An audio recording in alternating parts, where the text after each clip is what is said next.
Bonjour à tous, notre sujet du jour, toujours bien faire attention à ce piège. Si ce thème vous parle, c'est que vous êtes sans doute la personne sur laquelle on peut toujours compter. Vous vérifiez, vous anticipez, vous recommencez quand ce n'est pas exactement comme vous le souhaitiez, vous avez du mal à laisser passer une erreur, parfois même une toute petite imperfection. Et au fond, votre intention est plutôt belle. Vous voulez faire les choses correctement. Vous voulez être fiable, professionnel, attentif aux autres, attentive aux autres.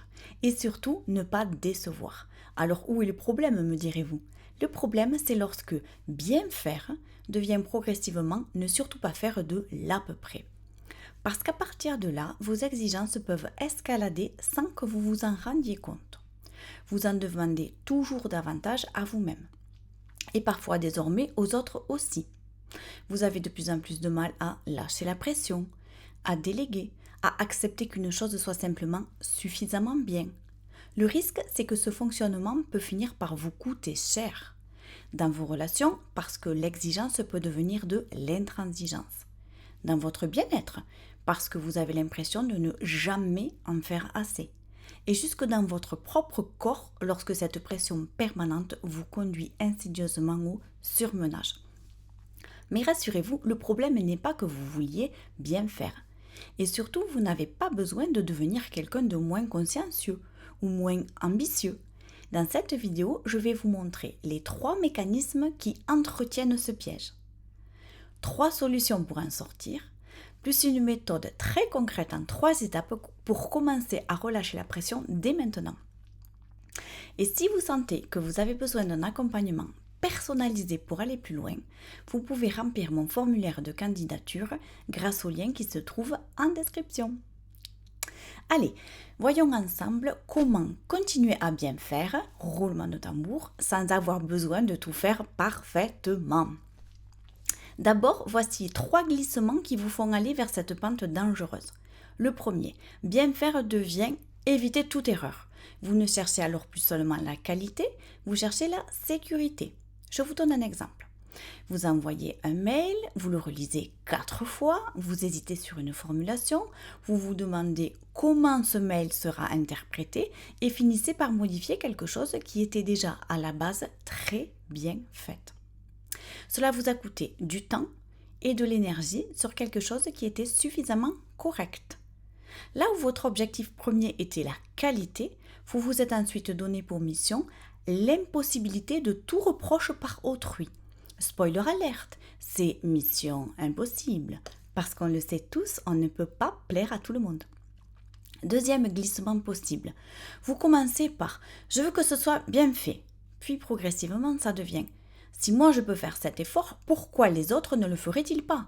Puis, danger imminent, « bon, c'est bon, puisque les autres ne le font pas suffisamment bien, je vais m'en occuper moi-même. » Et crac! Ce chemin insidieux a des conséquences relationnelles. Votre point de départ était l'exigence. Ce n'est pas une mauvaise chose. Mais vous avez pris le raccourci de la frustration, qui mène sur le chemin du reproche, qui lui mène sur une ligne d'arrivée correspondant à l'intransigeance. À votre top départ, vous étiez pourtant animé d'une très bonne intention, mais au fil du parcours, votre souhait de perfection a fait des dégâts dans vos relations. Troisième glissement. Votre cerveau finit par ne plus reconnaître le bouton stop. Et là, c'est la chute assurée. Vous êtes devenu cette personne qui constamment pense « Allez, encore un peu, je peux faire mieux » ou alors « Je vais terminer ça avant de me reposer ». Vous finissez par repousser sans cesse votre repos ou votre temps de récupération. Le problème n'est pas seulement tout ce que vous faites, c'est l'impossibilité de considérer que c'est déjà suffisamment bien fait. Mais soyez rassurés, il y a des solutions et je vais vous les présenter dans un instant. Je voudrais d'abord cependant souligner que ma méthode va vous permettre de conserver cette qualité qui vous valorise. Vous n'aimez pas bâcler les choses, vos proches le savent. Vous prenez aussi soin des gens, ce sont des qualités qui vous définissent et qui vous honorent même. Alors ne les bafouez pas, ce n'est pas le but. Simplement retirez les détails qui vous détruisent et qui vous font aller vers l'excès. Comme promis, voici 3 solutions pour y remédier. La première serait de remplacer parfait par réussi. Avant de commencer une tâche, vous devrez définir à quoi ressemble une réussite suffisante. Un mail professionnel n'a pas besoin d'être brillant. Il doit être clair, poli et utile. Une fois ces 3 critères remplis, vous pouvez valider parce que votre action est terminée. Deuxième solution, séparer les concepts de qualité et quantité d'efforts. Faire davantage d'efforts n'est pas obligatoirement gage de qualité.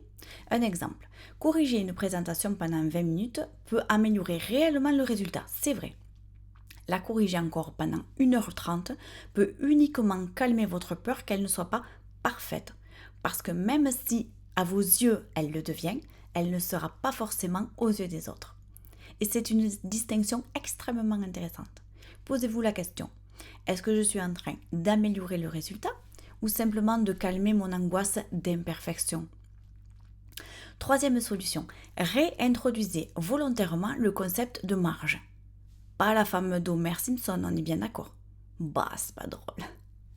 Apprenez à laisser volontairement 10% d'imperfection sans vous faire un nœud à l'estomac. Par exemple, envoyez un message en ne le relisant succinctement qu'une seule fois, au lieu des 5 habituels. Interrompez un rangement alors qu'il reste encore quelque chose à faire. Déléguez une tâche sans la reprendre derrière. Acceptez qu'un travail soit bon sans chercher le détail de perfection.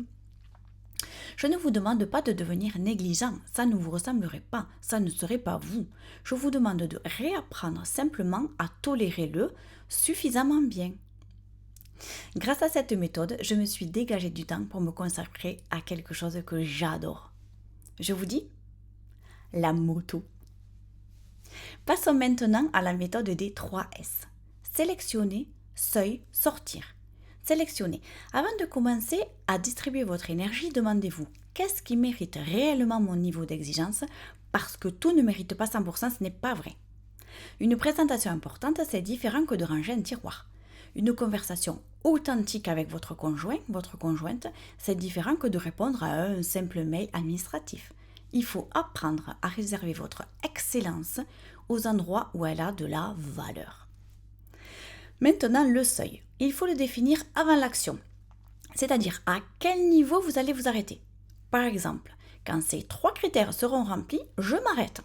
C'est capital pour vous empêcher de chercher le perfectionnisme, de déplacer sans arrêt la ligne d'arrivée pendant que vous avancez, comme la carotte au bout de la canne devant les yeux de l'âne. Vous voyez l'image ? Troisième étape, sortir. On sort de la tâche. On arrête avec les « je regarde encore une dernière fois » ou « je peux peut-être améliorer ceci ou cela ». Allez, encore 5 minutes et j'arrête. Vous fermez. Vous passez à autre chose. Puis vous observez. Et je vous fiche mon billet que la Terre ne va pas s'arrêter de tourner. Pour autant, cette période d'observation sera peut-être déstabilisante au départ, on ne se le cache pas. Mais elle vous aidera à identifier les choses qui peuvent être bien faites, même si elles ne sont pas parfaites à vos yeux. C'est une expérience qui se veut corrective et qui aura un impact sur votre quotidien, je vous le promets. Et je vous répète que si vous avez besoin et la possibilité, vous pouvez me retrouver pour un accompagnement personnalisé pour constater « Tiens, j'en ai fait moins et pourtant le résultat est toujours bon ». C'est ce que je veux pour vous. Je veux que vous passiez de « ça me pourrit la vie » à « ça me nourrit la vie ». C'est pour ça que je travaille dur. C'est pour ça que j'aime vous accompagner. C'est pour ça que je suis devenue coach. Maintenant, les 3 clés pour ancrer le changement dans la durée. Clé numéro 1. Ne pas faire de l'imperfection une nouvelle performance. Attention au piège. Maintenant, je dois absolument apprendre à lâcher prise. Non, on recrée exactement le même problème. Clé numéro 2. Mesurez ce que le changement vous offre. Combien de temps avez-vous récupéré ? Quelle tension avez-vous évité ? Quelle relation est-ce que ça a pu améliorer ? Quelle énergie avez-vous pu conserver ? Ce bénéfice doit devenir visible pour vous et lisible pour les autres. Parce que vos relations sont importantes pour vous. Elles contribuent à votre équilibre, à votre bonheur. Clé numéro 3. Conservez des domaines d'excellence. Aller au bout des choses fait partie de vous. On vous recommande parce que vous pouvez être excellent dans certains domaines. Votre nom ressort parce qu'on peut compter sur vous. Et cela ne doit pas changer. Il ne faut pas que vous ressentiez une frustration suite à ce nouveau changement. Il ne faut pas que vous vous sentiez moins ambitieux. Choisissez simplement où votre exigence mérite d'être dépensée, car votre budget énergie n'est pas illimité. Si cet angle vous intéresse, visionnez ma vidéo sur le surmenage et comment capitaliser votre énergie. Passons maintenant aux 3 pièges à éviter. Piège 1, passer de perfectionniste à négligent. Le but n'est évidemment pas de faire les choses à moitié. Suffisamment bien ne signifie en aucun cas bâcler. Votre personnalité reflète les choses bien faites. Cela ne doit pas changer. Le piège numéro 2, attendre de ne plus ressentir d'inconfort. Je m'explique. Vous pouvez arrêter une tâche et penser que ce n'est pas parfait. Ce serait logique. Ça voudrait dire que vous avez intégré le message de la vidéo. L'objectif n'est pas que cette pensée disparaisse immédiatement. Elle vous définit. Vous aimez les choses parfaites, on le sait. Vous êtes ainsi fait, ainsi faite, et ce n'est ni une tare ni un défaut, je vous le garantis. Simplement, vous n'avez pas assez d'énergie pour que tout ce que vous entrepreniez soit parfait. Vous voulez sélectionner les actions qui méritent votre excellence et celles qui supporteront de ne pas l'être. Votre objectif est de ne plus obéir aveuglément à cette loi de perfection qui, sous ses traits certes irrésistibles, cache l'intransigeance. La distinction est très forte. L'inconfort va se faire ressentir un temps, le temps d'observer, d'intégrer que la Terre ne va pas s'arrêter de tourner si vous êtes moins perfectionniste. Puis cette sensation désagréable disparaîtra un jour au profit de temps gagné, énergie économisée, conversation détendue et autres petits bonheurs quantifiables. Dernier piège à éviter, vouloir tout changer d'un coup. Après avoir compris ce problème, vous pourriez vouloir mieux travailler, mieux vous organiser, déléguer davantage, lâcher prise, être moins dans le contrôle, mieux dormir, mieux. Et paf, la visée d'un nouveau perfectionnisme. Non, je vous vois venir. Ce que j'aurais à vous dire à ce propos, c'est ne transformez pas votre sortie du perfectionnisme en nouveau projet de perfection. Vous sentez le vécu, n'est-ce pas? Vous n'êtes pas mon premier public. Si cette vidéo vous a plu, mais qu'en l'appliquant vous avez peur de décevoir, regardez ma vidéo intitulée « Je ne veux décevoir personne ». À bientôt!